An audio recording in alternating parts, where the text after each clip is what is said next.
para el Progreso, Juan Enrique Pide, el director de Iguales, y Nashla Burman de Miles, y debiera llegar Karina Oliva en algún momento. En algún momento, hola. Perfecto. Gracias. Oye, a ver, hay varias cosas que son interesantes que podríamos conversar, hablar.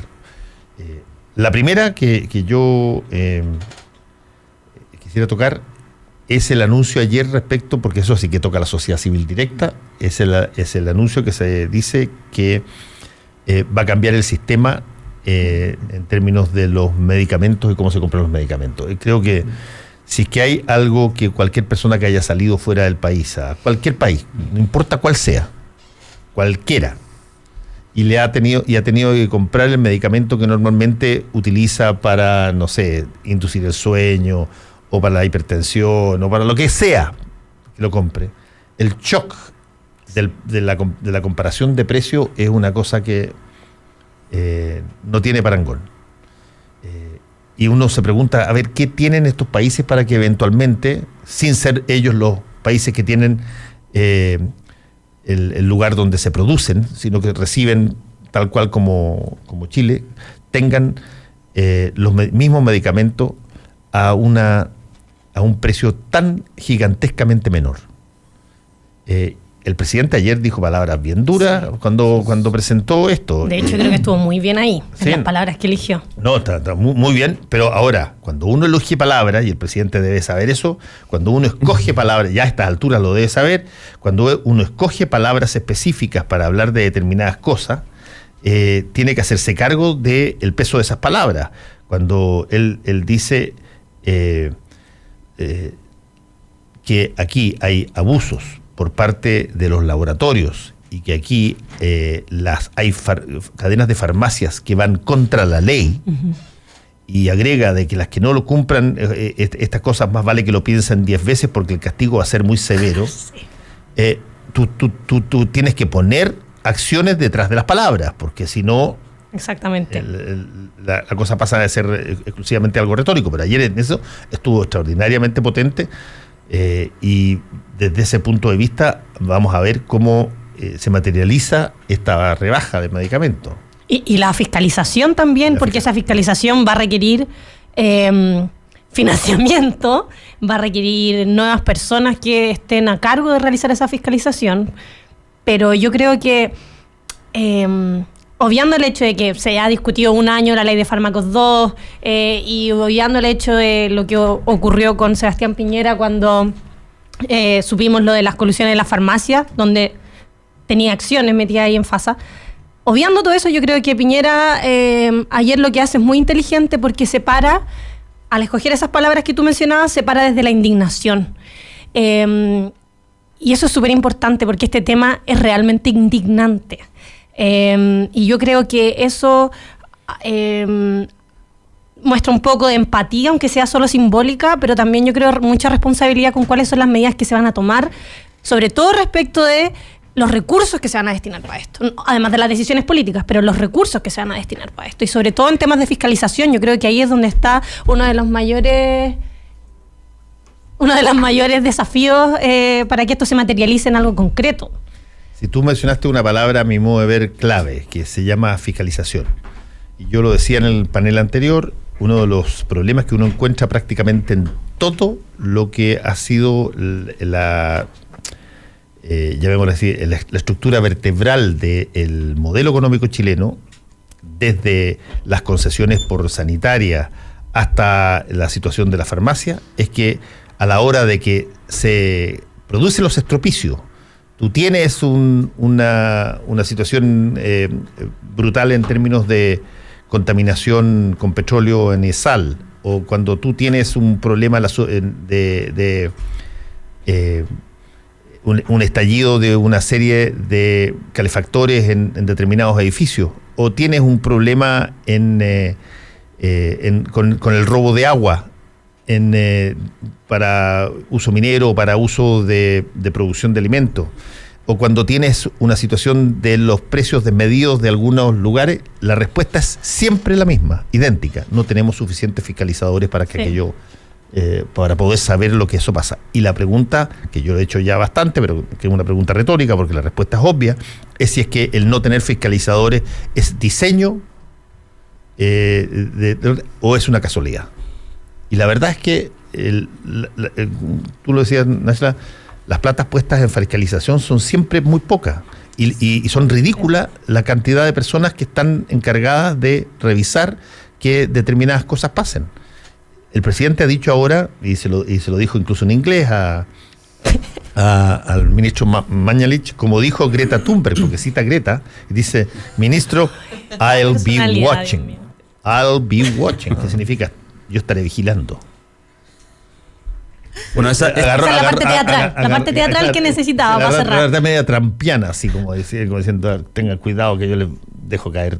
Esa es la parte teatral, claro. Esa es la cuña para el... No, pero está bueno, sí, porque ahora hay que exigir que ponga acciones detrás de las palabras. Es que bueno, yo creo que esa es la pregunta del millón, porque yo creo que el presidente Piñera en general es bueno para anunciar cosas y después no ejecutarlas de manera correcta. Yo creo que esta es una acción que hemos visto constantemente en el primer y en el segundo gobierno del presidente.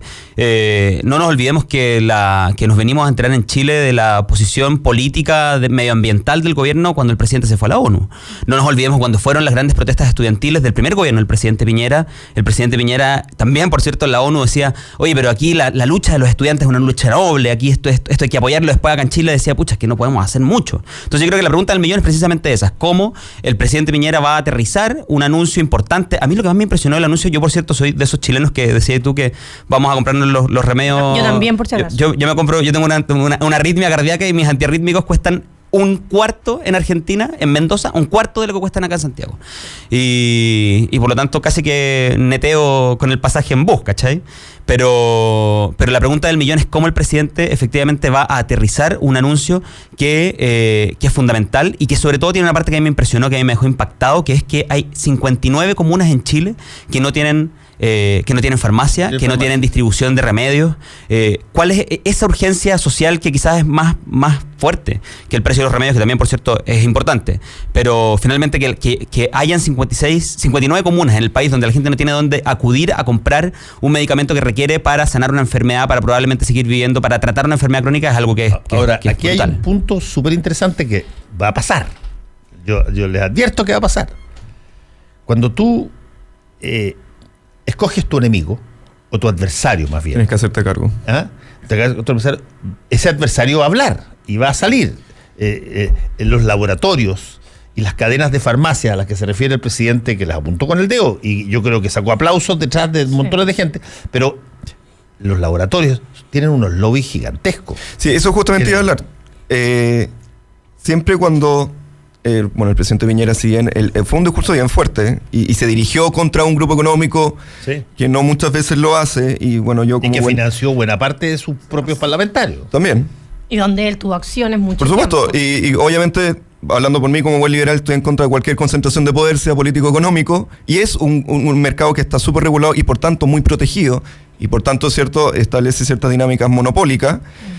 Lo vimos en las colusiones, cuando recién nos estalló en la cara la colusión de la farmacia, y también van a hacer un lobby gigantesco, tanto así como cuando se propuso el tren Santiago-Valparaíso, que las carreteras y los camioneros incluso también hicieron cierta presión, o contra las notarías, cuando se trató de modernizar las notarías, también empezaron a hacer un lobby feroz, y vamos a tener que, más allá, por supuesto que la fiscalización, ver cómo van a reaccionar las farmacias frente a los anuncios. Y es un anuncio, ya tenemos que ver primero, esperar las medidas que se van a tomar.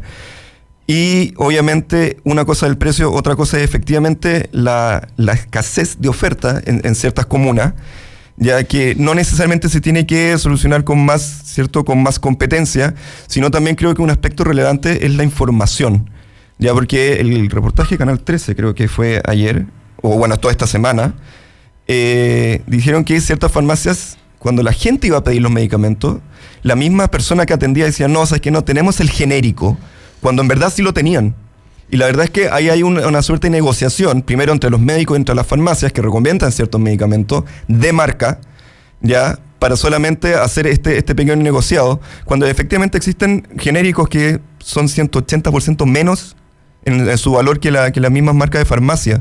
Entonces yo creo que, aparte de la fiscalización, que por supuesto es importante, que no sé cómo se va a lograr fiscalizar cadenas enteras con farmacias ya alrededor de Chile, que bueno, siempre se bromea que hay 2 farmacias por cuadra en Chile, que en verdad es bastante evidente.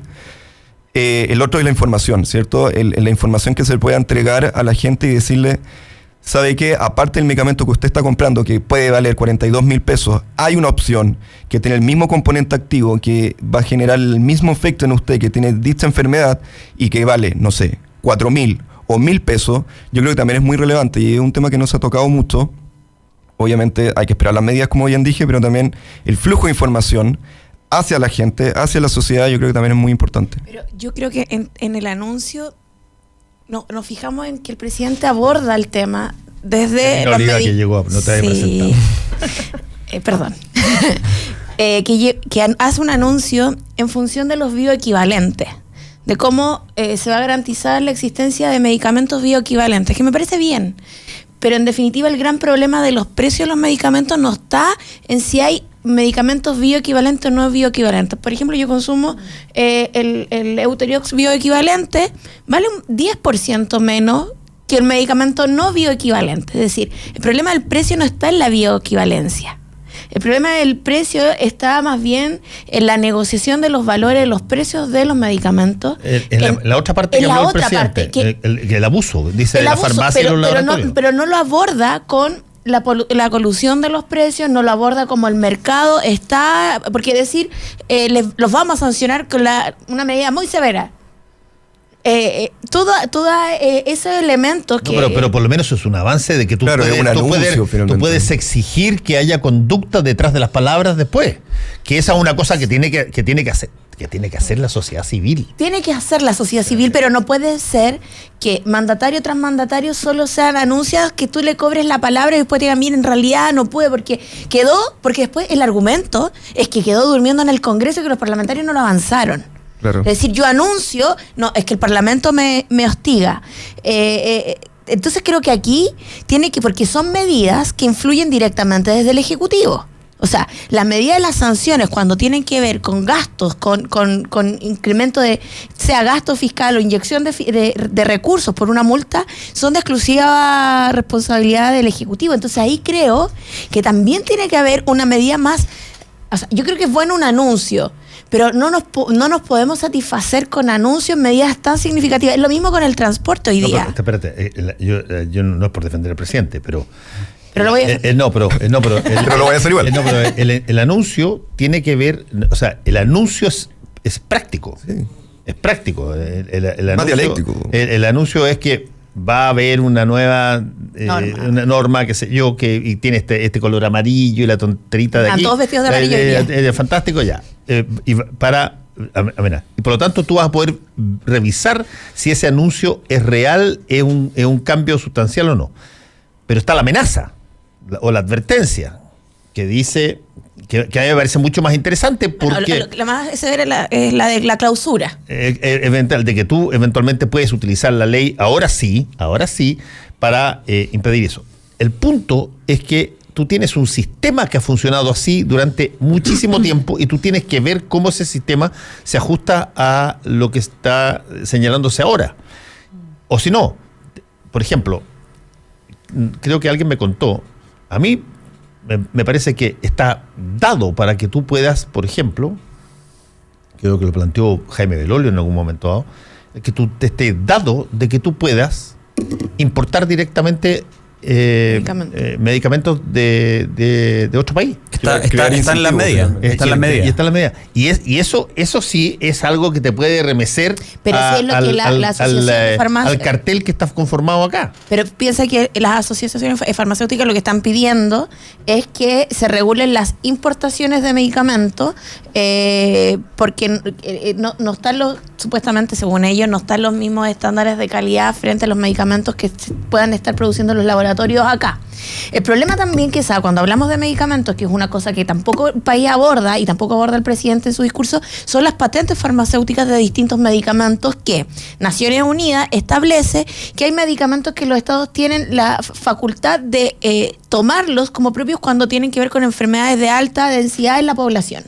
O sea, hay medicamentos que debiesen tener las patentes, los espacios públicos, las instituciones públicas dueñas, y no comprarlas a terceros porque dependen de una necesidad vital de la población de un Estado. Incluso en las políticas frente al VIH, lo que solicita tanto la Unión Interparlamentaria y las Naciones Unidas es que hayan patentes que estén controladas por las instituciones públicas. Eso tampoco lo hemos abordado en términos de política farmacéutica en Chile. Por eso cuesta mucho traer los medicamentos, que pasen la normativa del ISP, que las farmacéuticas no le pongan el límite. O sea, ¿cuánto costó en Chile con una cosa tan básica como traer al país los condones femeninos porque no se producen acá? Que algo tan básico. ¿Por qué no se pueden producir acá? ¿Por qué? Porque no tenemos la patente. O sea, hay cosas en la farmacéutica que van mucho más con cosas más cotidianas en la vida de la gente y que dependen de las patentes. Y nosotros las posibilidades que tener patentes para controlar incluso el precio de un medicamento es fundamental. Es que yo creo que ahí son dos cosas distintas que quizás el presidente en el anuncio no se hace cargo de ambas o no las distingue. Una claramente son las malas prácticas de las farmacias a través de las colusiones, de los carteles, de las puestas de acuerdo en los precios, etcétera. Y otra cosa muy distinta es cómo efectivamente aseguramos a la población el acceso a medicamentos a un precio razonable cuando esos medicamentos tienen los precios disparados. Por ejemplo, tocaba decir el tema del VIH. El tema del VIH, los medicamentos cuestan 500.000 pesos, 1 millón de pesos, qué sé yo, pero están subsidiados de luego a través del Plan Auge, ¿verdad? Hay así un montón de medicamentos cuyo precio se dispara porque las licencias son porque son remedios nuevos, porque no hay acceso a las patentes. Porque no hay acceso a las patentes, porque no hay, o porque el remedio simplemente no llega. Pero creo que ese es un problema distinto. Con la alergia alimentaria. Bueno, pero esos yo creo que son problemas distintos que tenemos que ver cómo se solucionan y cómo le damos una solución distinta. Porque desde luego que, y tú recién, Karina, hablabas de las sanciones, yo estoy de acuerdo, o sea, cuáles son las sanciones y cómo efectivamente se ejecutan cuando alguien burla el espíritu de la ley el acceso a un medicamento fundamental. Pero yo creo que eso está bastante arreglado ya. Yo creo que el tema de las sanciones a través de las normas anticolusión, a través del Tribunal de la Libre Competencia, son cuestiones que están bastante claras. Yo no sé si están normadas que sean satisfactorias para que no se den. Bueno, no estoy de acuerdo, estoy de acuerdo. No estoy de acuerdo. Sí, no porque exista ley, efectivamente, primero, de hecho, la imposibilidad de crear una ley perfecta, por algo se llama la teoría de la imposibilidad de la ley perfecta, pero no porque exista ley se va a poder cumplir y efectivamente exista sanción. Y por eso es tan importante la fiscalización y también los flujos de información. Si tenemos una ley que dice a tal conducta, tal sanción, ¿cierto?, tal pena, no necesariamente hay una correlación entre que si yo hice la conducta me van a penar y por lo tanto, o me van a castigar. Por lo tanto, también es muy necesario primero... Se imagina un muerto. Mató el argumento. No, broma. También es necesario primero el Tribunal de Libre Competencia, darle más facultades, y yo creo que facultades que debe tener sí o sí la Fiscalía Nacional Económica y muchas más. Ya creamos una ley anticolusión cuando teníamos la colusión, entonces estamos reaccionando frente a fenómenos cuando ese es el espíritu de la ley un poco, la ley siempre se reacciona frente a conducta, ya, pero obviamente es un discurso, ya es una toma de medida, hay que esperar, y obviamente si bien se aplaude el discurso, también hay que aplaudir eventualmente o no, o criticarlas, también la serie de medidas que seguramente van a tratar de pero por ejemplo en el tema que va más allá de las farmacias y que tiene que ver cuando en nuestro país se aborda la delación compensada. No es lo mismo una delación compensada en Chile que en Estados Unidos. O sea, no es lo mismo una delación compensada en nuestro país que en otro. O sea, aquí la delación compensada es que no pasó nada. No pasó nada, po. Y la delación compensada cumple un rol. Es que, claro, tú, o sea... efectivamente, la delación compensada es una buena forma pero falta la otra parte de. Claro, o sea, vemos el caso de este señor en Estados Unidos que, ¿cómo se llama? El que buscó pagar por la entrada de su hija a la universidad y que él hizo, en definitiva, también en un momento una delación compensada, pero eso no le quitó que asumiera las consecuencias de sus actos. En nuestro país la delación compensada hace que las personas queden sin asumir las consecuencias de sus actos. Entonces, creo que ahí, en términos, yo creo que no es solo darle más facultades a la Fiscalía Nacional Económica, sino que también haya, en términos, un espíritu de la ley que busque que no se evadir los conflictos que generan políticas como la colusión, como el control de los precios desmedidos, y no solo son las farmacias, son los supermercados, el lobby de los supermercados hoy día por tener los medicamentos, ¿cómo es? O sea, también hay algo ahí que hay que poner atención. Al final todos son grupos de intereses. Obviamente al supermercado le va a encantar tener medicamentos y se va a enfrentar al lobby de la farmacia diciendo que no. Lo mismo con la receta oftalmológica, que también hace poco esta semana, también el gremio oftalmológico se opuso a eso porque claro, le quitáis parte del negocio. Y es, no sé si es correcto, pero es legítimo que tengan estos conflictos de intereses, ¿ya? Pero creo que obviamente la medida o la sanción tiene que ser disuasoria de la conducta, porque si yo les digo a la farmacia, sabes que si tú incumples te vamos a clausurar, probablemente una medida disuasoria, pero si te vamos a poner una multa, probablemente el costo y beneficio es decir, bueno, sabes que voy a abusar de la ley, como se ha hecho, y voy a pagar la multa porque a lo mejor no es tan disuasoria. Se necesita una pena que sea proporcional a la conducta, ya ahí está el principio de proporcionalidad, pero también que sea disuasoria, y creo que ahí está el punto de las futuras medidas que se pueda tomar al producto de este discurso. Y porque el cálculo económico también te dice que haciendo la burla te queda platita para el bolsillo, y por lo tanto la multa es simplemente un costo asociado a una ganancia. Pero tú tienes hoy día 3 cosas tremendamente sensibles en materia de la población que se están discutiendo y que pueden, de acuerdo a cómo se enfrenten, terminar de una u otra manera. Tienes el problema de las farmacias, que yo creo que es un tema de una sensibilidad enorme. Tienes el problema del transporte y el precio del transporte, y tienes el tema de las pensiones. Porque incluso te diría yo, el tema de las jornadas de trabajo, de las 40, o si son 41, si son 45, eventualmente podría no pasar y no habría gran rebelión, si tú quieres. Pero con el tema del transporte y las alzas de transporte, con el tema de los medicamentos y los precios de los medicamentos, con el tema de las pensiones, en una sociedad que es mayoritariamente vieja hoy día, y que está jubilando, pero por qué sé yo, ola de personas jubiladas, bueno, tú vas a experimentar situaciones que te van a cobrar las palabras. Cualquier cosa que tú digas te lo van a cobrar. Y por eso es que yo recalco en las palabras en este caso. Porque si que el presidente ha dicho que los precios de los medicamentos en Chile son de la magnitud que son, por abusos de los laboratorios y por abusos de las cadenas de farmacia, por incumplimiento de la ley de la farmacia. Por incumplimiento de la ley de la farmacia, efectivamente existe tú una tienes ley. que ver que algo se hace respecto de eso.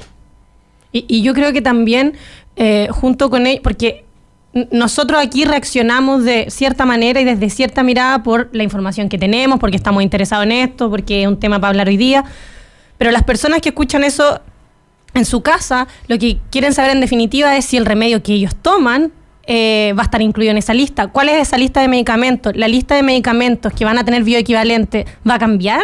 Esa lista, ¿quién puede incluir esos medicamentos ahí? ¿Por qué hay algunos medicamentos que sí están y otros que no? Si finalmente las medidas que se van a tomar aquí, porque yo concuerdo muchísimo con Fernando respecto de la importancia que tiene que esto lo haya dicho el presidente. Porque eso de alguna manera nos da un poder a nosotros para después ir a decir, oye, pero lo dijo la máxima autoridad, guardando las proporciones y todas las diferencias que uno pueda tener, obviamente, pero creo que eso es importante, independiente que lo haya improvisado, que no lo creo, independiente que después se haya bajado y le haya dicho a Juanito Pérez, ya, anda a armarte ahora, ¿qué vamos a hacer con esto? Ármame un PowerPoint para ver qué vamos a hacer. Independiente de todo eso, finalmente esto tiene que materializarse en algo, yo creo que casi obligatoriamente, dada la magnitud del anuncio, por las palabras que usó y porque lo dijo la máxima autoridad del país. Dicho eso, cuando eso se materialice, hay algo concreto en lo que sí podemos empujar desde la sociedad civil y que tiene que ver con cuáles son los medicamentos que van a disminuir su precio, cuáles son los medicamentos que se van a incluir en esa lista. Van a haber nuevos medicamentos asociados a salud mental, a enfermedades crónicas, los más caros, que van a estar incluidos, y por supuesto también la parte de la fiscalización. Pero yo creo que hay un sentido como de realidad que es súper importante y que toma mucho más valor al ser dicho por el presidente. Sí, es verdad. Es verdad. Y yo creo que ese es el el máximo atributo positivo del anuncio de ayer, que no lo dijo el ministro, que el ministro... Estaba al lado, sí. Sí estaba al lado, pero los ministros son... Cambian. Claro, son fungibles. Pueden salir constantemente, como lo hemos visto en todos los gobiernos. Pero el presidente de la República, cuando usa las palabras así de duras y directas, te invita, porque así es, y si el presidente no lo sabe, mejor que lo sepa, te invita a cobrarle la palabra. Y tú vas a tener probablemente que revisar o ver, porque va a llegar gente y va a llegar grupos que se van a organizar para revisar si es que se está cumpliendo o no se está cumpliendo esta situación. Además, en ese caso hay que entender que el consumo masivo de medicamentos también se da por segmentos etarios. O sea, los infantes en primera etapa son los que consumen por necesidades. Por supuesto. Y los adultos, los adultos mayores son los que consumen mayor cantidad de medicamentos, que también están asociadas a enfermedades como que son como acumulativas con el tiempo. Pero al mismo tiempo tenemos hoy día crecimiento de distintas, yo no diría ni siquiera como enfermedades. Bueno, o sea, lo que pasa en salud mental, que los medicamentos se extrapolan en los precios, pero también cómo ha crecido el proceso de las alergias alimentarias en nuestro país, que son también medicamentos y alimentos específicos, alimentos médicos, que son carísimos. Entonces, y que esa población va creciendo, pero que al mismo tiempo todavía, así como pasa con el transporte, quienes ocupan más el transporte público no son los que tienen 3 veces el sueldo promedio de nuestro país, sino que el que gana el sueldo promedio, que está entre los 375 o 435 mil pesos. Entonces, golpea la política de medicamentos, golpea la política, y si hablamos de los adultos mayores, el promedio de una pensión de adulto mayor no supera los 170 mil pesos. Entonces, golpea un segmento de la población hoy día que tanto el uso del transporte como el uso de medicamentos puede llegar en ambos a superar el 50% de sus ingresos. Y eso yo creo que tiene que ser súper relevante en la discusión para abordar qué medidas se toman, no solo sanciones, sino hasta cuál es el límite el valor que tiene un medicamento. O sea, no puede ser que un medicamento de una persona que tenga problemas cardiovasculares cuestan 70 lucas. Claro, como un límite o de ético, calcio, como un límite ético, sí. Claro, o sea, un calcio que es para los adultos mayores supera los 60 mil pesos una de las dosis. Bueno, como ocurre en Inglaterra, ¿no? Si no me equivoco, en Inglaterra los medicamentos tienen un precio único de 8 libras, 5, una cuestión así. Hay un límite establecido de... Límite ético. Tienes un tope y los medicamentos no pueden costar más que eso. Y el resto lo subsidia el Estado. Entonces, ahí hablamos, que yo creo que ahí tiene que empezar a focalizarse también el debate de las políticas públicas, porque creo que en definitiva lo que se aborda son debates de política pública, y que en nuestro país son muy malos los debates de política pública. O sea, desde el rol que cumple el fiscalizador, desde el rol que tiene el control del precio, desde el rol que tiene incluso un subsidio, porque aquí dicen subsidio y todos corren en círculo. Y no solamente de política pública. Porque hablamos solo de subsidio, de lo que pasa en Ecuador, de lo que pasa en Argentina, pero no hablamos de cómo se subsidia en Inglaterra, cómo se subsidia en Francia. Tenemos que hacer una pausa y después hablamos. Muy bien. Volvemos con combinación clave. La clave me escucha.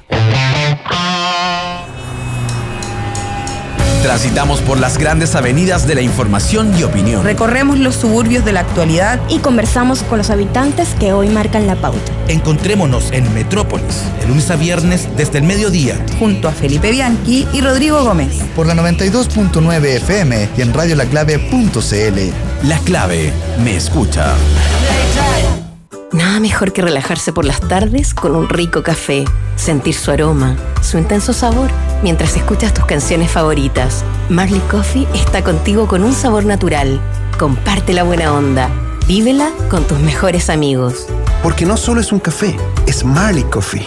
Disfrútalo ahora donde quieras. Marley Coffee is here.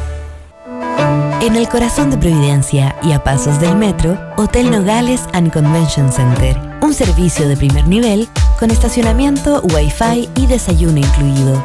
En Hotel Nogales ponemos a su disposición nuestros centros de evento con salones y capacidad de hasta 400 personas.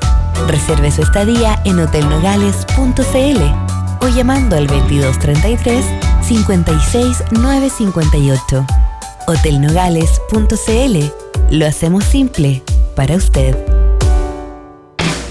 Fernando Paulsen y nuestros panelistas e invitados son una combinación clave por la 92.9 FM. La clave me escucha.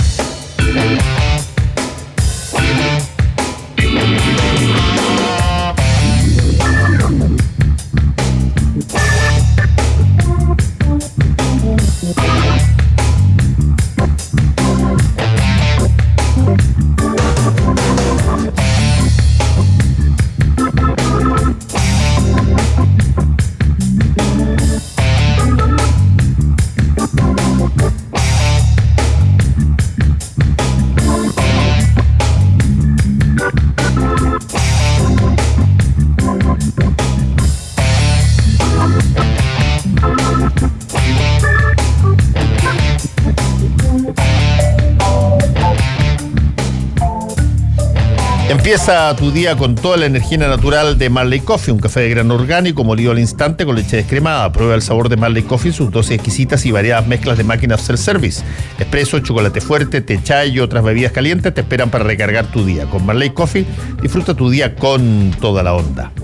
Los sábados y domingos de 13 a 16 horas en Restaurante El Cid del Hotel Sheraton Santiago puedes disfrutar de un brunch familiar, un sabroso menú con variadas estaciones, coctelería con espumante, bebidas gaseosas ilimitadas y espacios para que los niños jueguen. Reservas al 222-335-1000 o en sheraton.com/Santiago. Vive tus experiencias al límite, con la energía y el impulso de lo que te motiva. Hankook Baterías, lo mejor de la tecnología coreana, 100% libre de mantención y la mayor garantía del mercado. Hankook Baterías, tu punto de partida. Visítalos en bateriashankook.cl. Tenemos 2 libros para regalar, se regalan mañana, se puede concursar hoy y mañana, del escritor Carlos Franz, Santiago Cero, y este libro de divulgación científica aplicada a la farmacología de Martin Blaser, SOS Microbios, cómo nuestro abuso de los antibióticos aviva las plagas modernas. Para concursar por ellos, #combinación clave y @me gusta leer CL. Estamos con nuestro panel este día martes y quería yo plantear el otro tema que yo creo que fue bien interesante, que surge ayer. Y que no surge desde la moneda, sino que surge desde la CPC, que es esta insinuación que hizo Alfonso Suet de que eventualmente podría abrirse el mundo empresarial que representa a la idea de que se puedan retirar fondos de las pensiones una vez que tú jubilas. Es decir, con ciertas condicionantes, por eso una vez que lo dijo en casos extremos, creo. Exacto, sí. Y en casos que tenían que ver con alguna de las situaciones que se han planteado. Tiene que ver con la sobrevivencia. Que tiene que ver, claro, que tú te debas una cantidad de plata por, qué sé yo, te vayan a embargar la casa, alguna cosa así, pero tiene que ser el momento de jubilación, no durante. Pero eso te abre una discusión sobre algo que estaba cerrado, pero a machete. ¿Ya? Y cuando tú abres un portillo, lo único que tú sabes en Chile es que se te cuelan muchas personas por el portillo, muchas palabras, y ahí tienes una. Es como los piquetes discusión del Titanic. Claro, exactamente. Claro, tú empiezas a entrar agüita y por lo tanto. ¿Cómo puede terminar esto? Y por lo tanto, esa es la referencia. Esta opción que se ha abierto me parece que eventualmente puede ser muy interesante de trabajar, como la ven ustedes. Y que el ministro Fontaine tampoco negó directamente esa posibilidad. Hoy día en distintos medios, dichos de ayer también, después de lo que dijo Suet, es decir, bueno, hay que evaluar, pero no nos podemos cerrar, hay que dialogar, hay que conversar, pero no dijo un no rotundo. Y yo creo que también tiene que ver con que hay factores hoy día económicos que preocupan la liquidez. Y fíjate que la mayoría de los argumentos que da también se da por los sectores inmobiliarios, o sea, las hipotecas, los créditos hipotecarios, todo ese como espacio que son los más complejos para, sobre todo los adultos mayores, que además son los que hoy día, en términos poblacionales, los que más, hoy día la generación nuestra, un poco mayor, todavía no es la que tiene mayor densidad de ser dueños de propiedades, sino que es un segmento que ya está hoy día entre los 80 y los 70 y los 60 años, 50 años. De ahí para abajo cae fuertemente quienes son dueños propietarios de casa habitación o de terreno. Entonces ahí se da que algo está pasando también. En Chile también se ha dado un crecimiento fuerte de créditos hipotecarios, pero que también se ve que también nos podría llegar a dar nos podría abordar una burbuja inmobiliaria. Entonces también a mí me preocupa de cómo se abordan estos como recapitalización o nueva liquidez que se pueda inyectar a través de estas políticas en el tiempo, porque yo creo que es algo que hay que analizar bien en qué condiciones se dan si le damos o cómo se resuelve el problema de las pensiones, porque en definitiva es abrir esta discusión que pone eso es reabrir una discusión que el gobierno no quería abrir en función de la discusión de pensiones. O sea, ya la discusión se le abrió y el debate se le va a alargar de manera fuerte, porque además todavía se está esperando el fallo del Tribunal Constitucional por las dos causas, o sea, la de Punta Arenas y la de Antofagasta. Y quiere decir que este año no se va a cerrar la discusión de pensiones, que yo creo que era algo que al gobierno le interesaba, así como también le interesaba cerrar la discusión de la reforma tributaria, la modernización tributaria, que el ministro Chadwick el domingo sale a abrir una posibilidad y después la cierra. O sea, algo pasa también en esos relatos que no sé si le gustan o no a la moneda o cómo los toma como salir a improvisar, que creo que nunca le ha ido muy bien al gobierno improvisando. Pensemos lo que pasó con 40 horas y las 41. La improvisación es algo que al gobierno le está complicando y no sé si esto le impacta de una manera para terminar improvisando.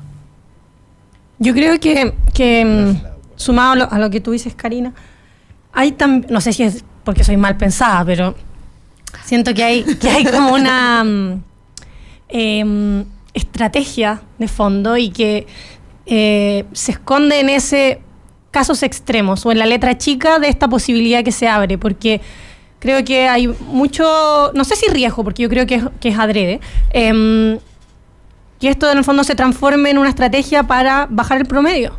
Y en el fondo las pensiones más bajas quedan fuera, porque esas personas podrían retirar, por la razón que sea extrema, su dinero y el promedio de pensiones sube, porque salen las más bajas. Yo creo que viéndolo desde ese punto de vista, no es tan loco pensar que, no sé si el gobierno ya, pero sí empresarios estarían dispuestos a ponerse de ese lado de la discusión. O sea, sí, está bien que las personas con todos estos criterios puedan sacar su dinero y eso sube el promedio de las pensiones. Entonces después, a posteriori, el resultado es que sí, las pensiones han subido, porque esas miserables pensiones que tenían ciertas personas con estas características sacaron su dinero. Entonces, pero igual las pensiones más bajas son las solidarias. Yo no lo veo tan descabellado. No lo veo tan descabellado, pero yo puedo ser mal pensada en este minuto.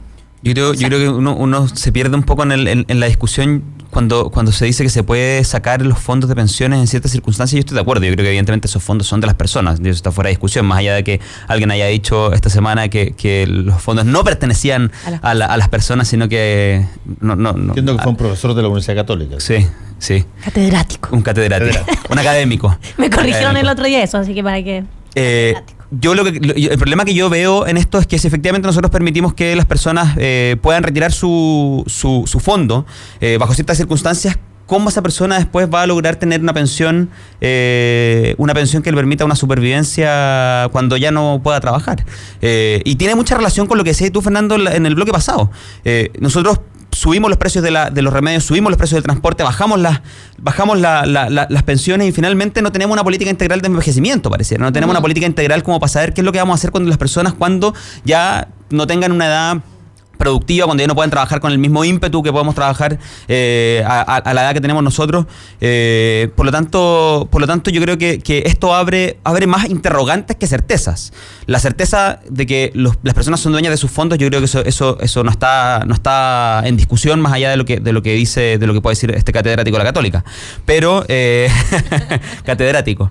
Pero la pregunta del millón es, si nosotros efectivamente permitimos eso, entonces ¿cómo vamos a solucionar el problema de las pensiones de las personas que retiran efectivamente esos fondos? ¿Cómo vamos a darle una solución a una vida que se encarece el momento en que tienen que dejar de trabajar?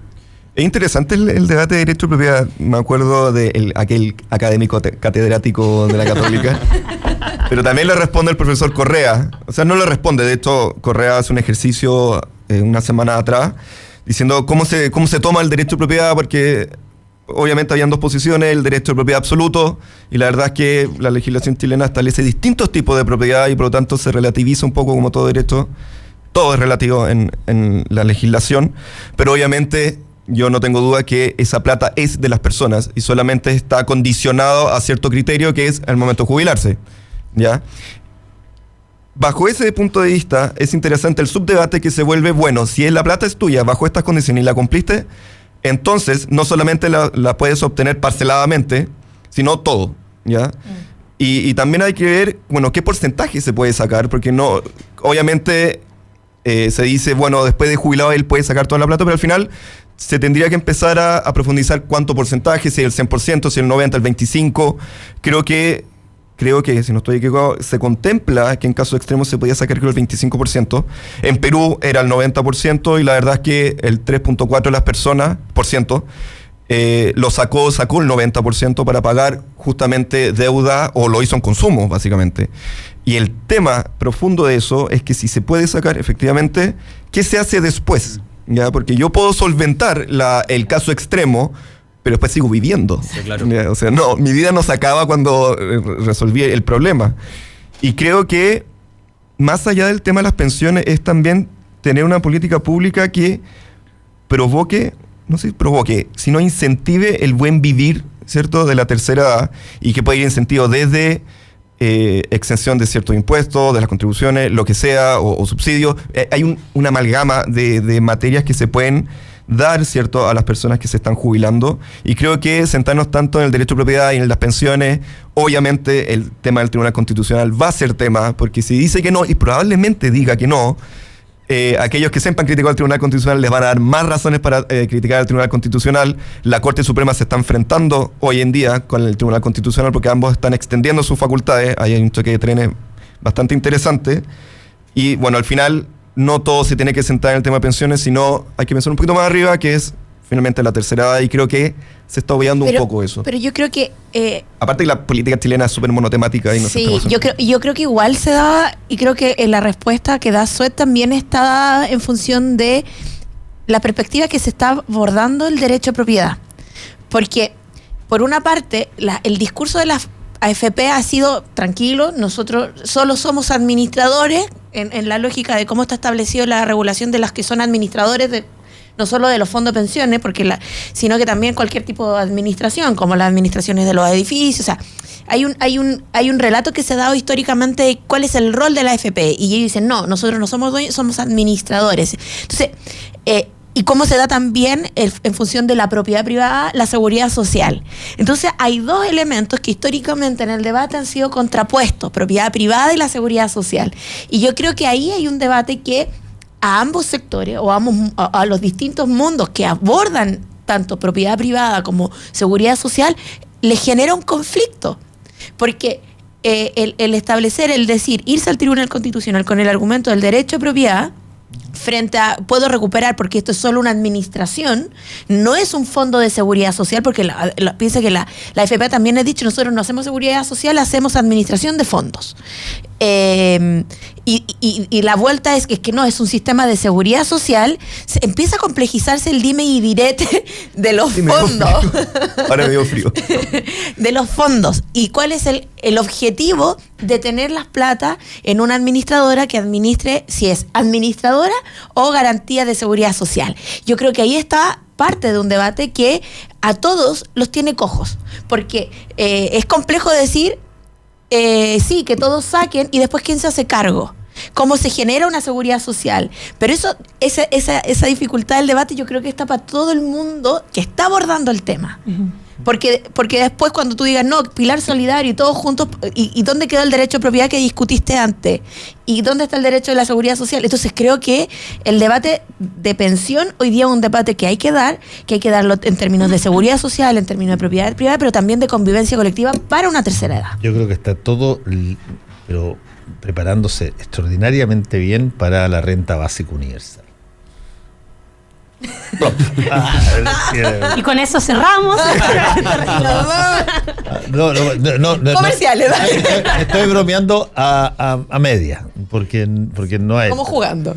Sí, pero no, porque no estoy tan bromista tampoco. La renta básica universal, que es una idea que se ha experimentado en algunos lados con distintos tipos de resultados, pero en general es la entrega por parte del Estado a las personas por solo el hecho de existir, no importa su condición económica, de un determinado monto a partir de los 18 años de edad, para su utilización libre y dispuesta, y que en los lugares donde se ha implementado, de hecho hoy día se está implementando en muchos lugares, en Canadá ahí se está haciendo, en Australia se está haciendo, se acaba de hacer en Finlandia, se está Suecia haciendo lo probó un tiempo. Lo probó en un tiempo, y básicamente lo que te señala es que tú tienes, por el hecho de ser un ciudadano del país, este derecho, y que tú lo dispones como tú quieras. Lo puedes disponer para pagar cosas, lo puedes disponer para guardarlo, lo puedes disponer para ahorrar. O para excesos, lo que sea. Para lo que sea.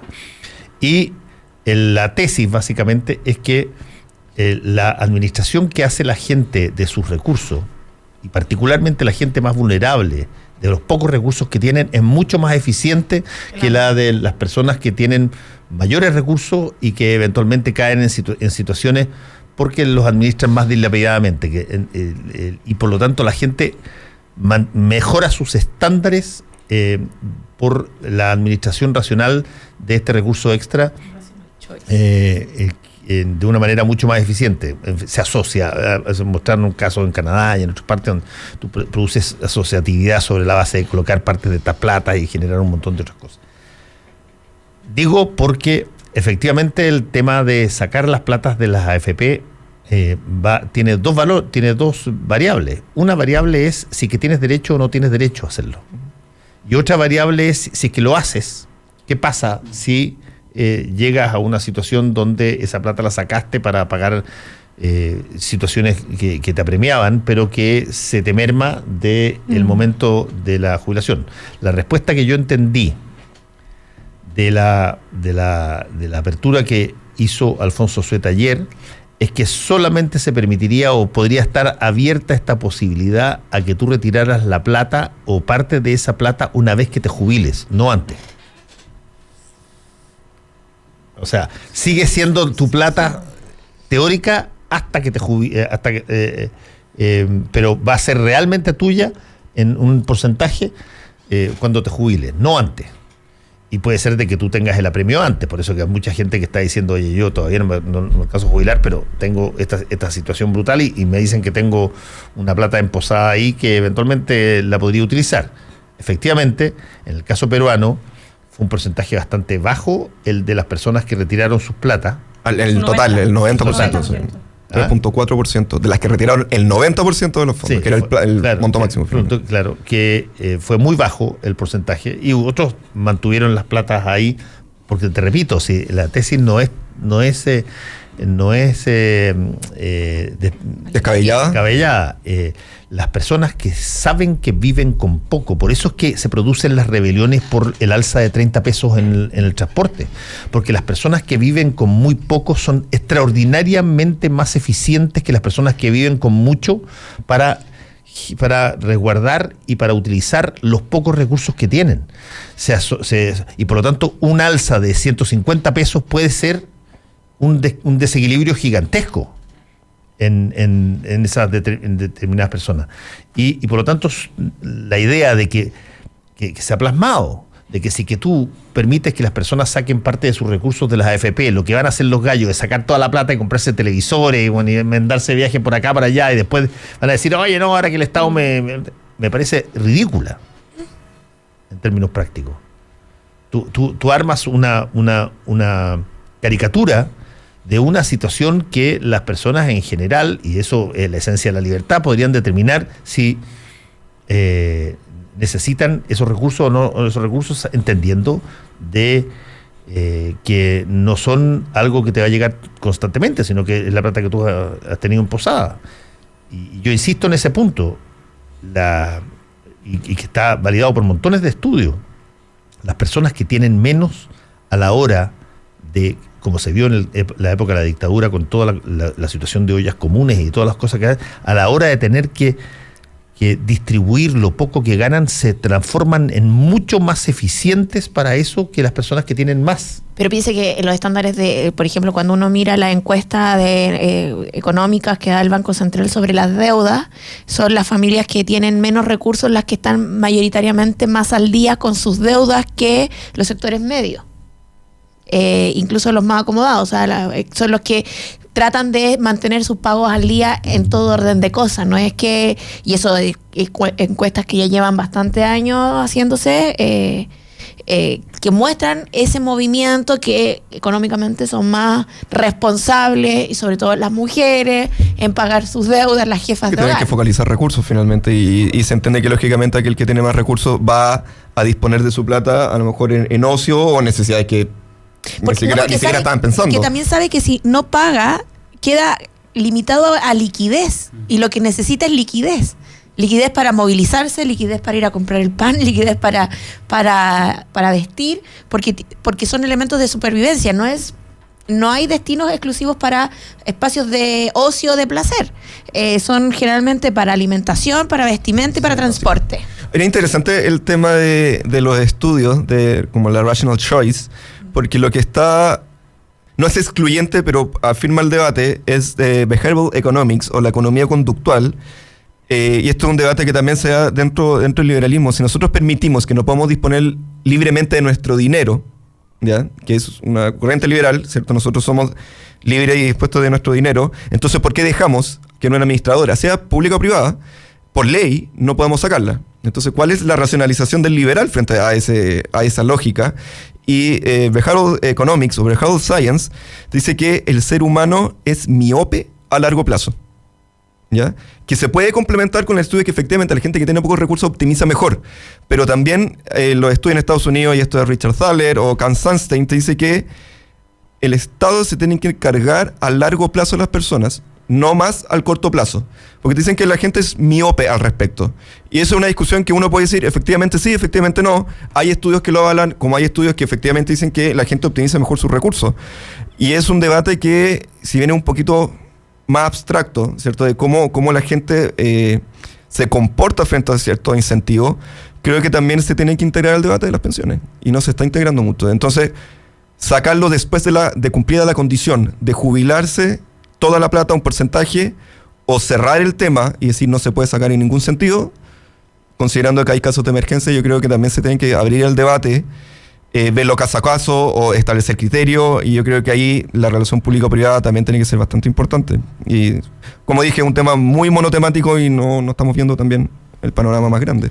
Porque también el tema que plantea Suet es que bajo ciertas circunstancias uno va a poder retirar la plata para probablemente gastarla toda de una vez. O sea, yo entiendo que las hipótesis en la cual se plantea Suet es que uno tiene un problema de una deuda, un problema de una enfermedad, un problema en el cual la persona se va a quedar al final de sus días igual sin una pensión que le permita precisamente lo que dice Karina, una liquidez para poder subsistir el día a día, para poder pagar la micro, para poder comprarse una ropa, la ropa, para poder comprar comida, ¿verdad? Por lo tanto, yo creo que lo que plantea Suet, de todas maneras, te genera la pregunta de qué hacemos con esa persona después. Y lo segundo es que también lo que decía Karina es que, claro, aquí tenemos un problema de derecho de propiedad versus seguridad social. Yo estoy totalmente de acuerdo, pero hoy en día la seguridad social de Chile, nos guste o no nos guste, está dada en el tema de las pensiones, por lo menos para las personas civiles, para los civiles, desde el punto de vista de la AFP. Y esa es nuestra seguridad social hoy en día, que por supuesto tenemos que entrar a una discusión sobre cómo la modificamos, porque hoy en día las pensiones no dan abasto. Y la segunda es cómo efectivamente, solamente para terminar, como decía Esteban, cómo vamos a observar, no solamente desde el punto de vista de la liquidez o de la pensión, el tema del envejecimiento, sino en general del tema de los gastos, de cómo la vida cuando se encarece a medida que nosotros vamos envejeciendo, vamos pudiendo bajar esos precios, bajar el gasto de la vida, de modo de poder asegurarle a la persona una liquidez. Estoy completamente de acuerdo, solamente quería agregar algo porque sé que se me va a olvidar, siempre se me olvida en esta discusión, y tiene que ver con que yo espero que esta puerta que se abre, o este pedazo pedacito del portón que se abre, como dice Fernando, de pie también a que podamos discutir sobre qué pasa con las personas que han trabajado toda su vida y no tienen seguridad social. Las personas que se han dedicado a ser dueñas de casa toda su vida y que, aunque no tengan AFP, su vida también se encarece, la vida de las personas que ellos cuidan y de quienes se hacen cargo también se encarece, y creo que es una discusión que tenemos que tener. Creo que ya es tiempo de que empecemos a poner sobre la mesa temas que han sido evitados por una cuestión cultural, pero también por una cuestión política, y las mujeres, porque son las que principalmente se quedan en la casa, también necesitan seguridad social y también necesitan tranquilidad y estabilidad económica para vivir su vejez. Es un trabajo que no es reconocido, solamente es reconocido simbólicamente como la reina de la casa, pero que creo que necesitamos discutir sobre cómo le ponemos valor monetario a ese trabajo que realizan principalmente las mujeres en nuestro país, porque creo que estamos muy atrasados desde esa... La forma previsional de Bachelet 1 no hubo... Sí, porque el pilar solidario, pero eran las 80 lucas que... Sí, obvio, insuficiente. Pero yo creo que aquí yo creo que el debate que está, y que yo concuerdo que no puede ser monotemático el debate de las pensiones, pero el tema que yo veo central es que para abordar el debate de las pensiones tiene que verse en distintas medidas y en distintas aristas, que no es solo seguridad social, que yo creo que es el pilar fundamental de abordar pensiones. Sí. Al mismo tiempo tiene que ver un elemento laboral, que no se está, como que se quiere evadir. Absolutamente, sí. O sea, se tiene que abordar el tema laboral. Sí. Y por otra parte, también se tiene que ver lo que es los impuestos y el incentivo al trabajo desde el mundo privado. Entonces, son momentos para el debate de la seguridad social que tienen que confluir para darlo. O sea, me refiero a, por ejemplo, las pymes. Se había dicho mucho de cómo no se le carga la carga laboral de una mejora en los horarios a la pyme, pero cómo también le damos incentivos en términos tributarios y en términos con la banca, que en nuestro país no se da.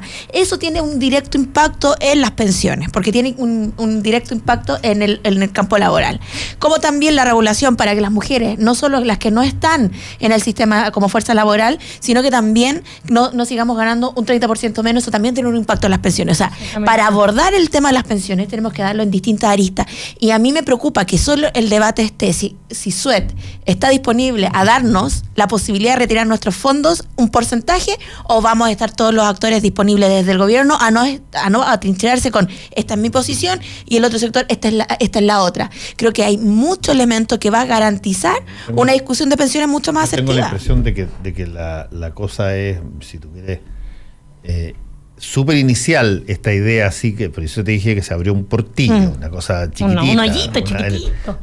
Vamos a ver si es una coraza o un... Yo no quiero terminar como el Titanic. Yo creo que en el gobierno ni siquiera está racionalizada la idea. Por eso a mí me preocupa la improvisación que puede haber del gobierno. Menos en las AFP, porque las AFP tienen proyectado su flujo en todo tipo de cosas sobre la base de que nada cambia. No, y muy molestos con que el 4% no haya la... ¿Y qué significaría en términos de esto de que tú tuvieras menos platas para administrar o invertir, qué sé yo? Lo del 4% ya los tiene muy molestos porque no les va a llegar una inyección de un 4%. Exactamente. Entonces, ojo, que ahí hay una discusión que, una vez más, son estos transatlánticos, son grupos grandes con poderes de lobby muy importantes y sobre todo con un poder gigantesco en términos electorales, que vienen ahora 2 años electorales. Y que el primer golpe se puede dar ahora. Donde la búsqueda de plata, por arriba o por abajo de la mesa, pero el tema en general de la política chilena. Y si es que algo se iluminó en términos de eso, a pesar de que no hayan habido las convicciones ni las resoluciones para poder llevar a las personas que infringieron la ley y la justicia, es que no tenemos que hacernos los giles. Aquí hay un flujo gigantesco bajo cuerda de platas de distintos intereses hacia potenciales personas que quieren obtener un escaño público, y eso no va a terminar porque tampoco hay fiscalizadores suficientes para poder mostrarlo. Pero y así es que son golpes grandes cuando tú mueves esta estructura. La AFP por eso es complejo el discurso de Suet. Hecho. Sí, pero por lo mismo tiene valor, digamos, porque, oye, todo iba en una inercia estática durante muchísimo tiempo y de pronto alguien pestañó. Chuta. Veamos las características que tiene ese pestañeo, hasta dónde hay sustancia detrás y qué tanto está Alfonso Suet dispuesto a llevar el tema. Además hay que ver si es que el gobierno lo toma. O sea, Alfontaine ya estuvo hablando un poquito de eso el día de ayer. No tenemos que ir. Por favor, necesito dar un anuncio, si no me van a matar. O sea, no me van a matar, me van a retar. Y es que en Miles, @MilesChile, lanzamos una campaña el día de ayer con el hashtag Niñas No Madres. El video dura 1 minuto 30 segundos. Es urgente, por favor, que nos ayuden a compartir lo que está pasando respecto a la causal 3, que es violación. Más del 50% de los médicos del servicio público se niegan a realizar abortos a niñas y mujeres que han sido víctimas de violación, así que por favor, los invito a que lo vean, 51%, a que vean el video por último en todas nuestras redes, @MilesChile. Gracias, perdón. Muchas gracias y saludos a todos ustedes. Muchas gracias. Gracias. La objeción la pueden ejercer. Volvemos con combinación clave. La clave me escucha.